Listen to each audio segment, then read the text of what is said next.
Hola a todos. En este video vamos a ver cómo fácilmente desactivar los sonidos del toque de pantalla en Huawei Nova 12S.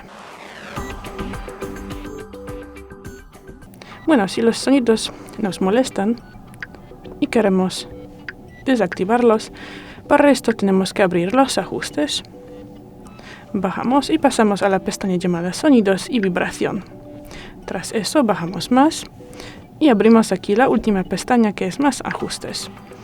Y bueno, aquí tenemos que buscar Sonido al pulsar. Simplemente desmarcamos esta opción. Y bueno, podemos oír que tras su desactivación los sonidos no nos van a molestar.